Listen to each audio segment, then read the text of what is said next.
Hey guys, Marcel here. I actually have the pleasure to talk to Nukeduck about his game against G2 Esports, and of course you played Gangplank.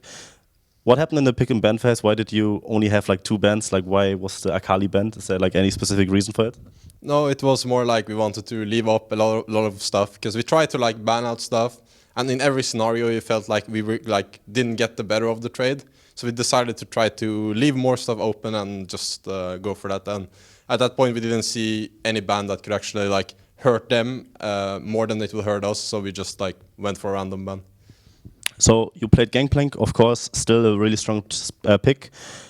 All the players say, yeah, we might not be sure if they even play Gangplank anymore. They don't even have pressure or practice on it, and they might not be able to play it anymore. But obviously, you could play it. What's your current take on GP as a champion? Is it still way too overpowered and should not be going through the pick and bans? I think it's actually not that overpowered. His laning phase is pretty weak, and like he's good, but he's really hard to play. So it's if you face someone that's not that good on Gangplank, he's likely to just be useless. So it's kind of like a mid-tier champion. Like he's good, but not like super good. And if you can play him well, then he is good. I mean, what do you think about this ultimate? Because the ultimate was actually like a big reason why you guys won that game in the end, because you could just hold the wave, and then the triple barrel placement seems to be quite like working out for you quite well. Like, what's your general take on like grow build? Because we have seen Ziggs getting a buff too on his ultimate.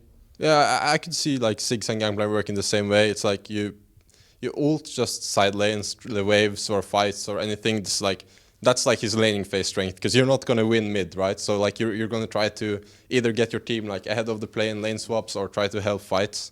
So you kind of give up like a combat tool, because ulting on lane is like even if you can force a flash, like you should just not do it. Like ulting on lane is almost never worth. So you just play with one ultimate less than your opponent, and your team plays with one more. So we see a lot of Ari, and of course, I'm not sure if you actually played 6.3, but there's like a new item in the game, and of course, Zed has been one of your favorite champions for a while. Do you think that this item might actually bring Zed back as a really good pick, or is it just maybe a bit overrated? When I see the item, I don't necessarily feel that like Zed is that good with it. Like, thing is like, even though that's a good item, it's never gonna be like the old Bork, because he still has like Yumus and Mo. It's like a perfectly fine item combination, and I'm not even sure if it's worth building that new item over those items even. So my take is that he's still just like really good for solo queue, of course, but I will not be playing Zed. Fair enough. So, of course, I asked that question like a lot of people, because we are in week 5 of LCS right now, and you have played all the teams at least once. Do you think that you are at the standings right now where you should be, or do you think that Vitality is a bit lower placed?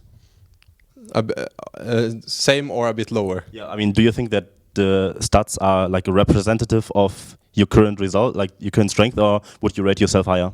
I think it's a pretty fair representation. I don't know. I feel we're pretty much as good as EU and G2. I think they are pretty much on our level, and I feel that HK is a little bit better. So it's pretty accurate, yeah.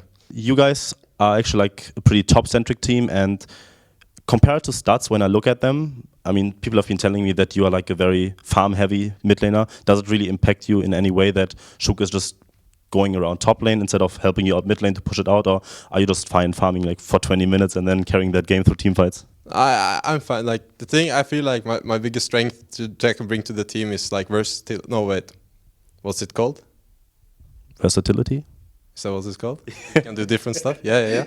All right, that then. Like Being versatile, yeah. Yeah, exactly. So I can play like a lot of styles, and then if Cabochard is like really good at snowballing top with jungle pressure, then I have no problems like sitting back mid, and if we need to like play a mid-centric comp, I can do that as well. So I just try to like fit in the team.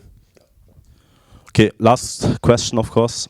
Do you like the current meta how it is, or do you think it's a bit boring? Because people, every time I interview someone, I said, yeah, the meta is kind of boring. I'm not sure what to play, because it's like farm fest, and then one team fight decides the game pretty much. I actually don't think the meta is that boring. Like things on LCS, it looks boring, but like in scrims, like the games are ending faster than ever before. Like people are like legit ending at 20, like not even like pausing. And I feel like maybe if people step it up a little bit, I think the meta is good. Like sometimes when there's really slow games, it's because of the picks, and it can happen in any meta. But I think the meta is pretty good right now. All right. Thank you so much for your time, and always a pleasure to interview you. We have more coverage coming in on theScore esports.com. Make sure to check it out, and of course, see you next time.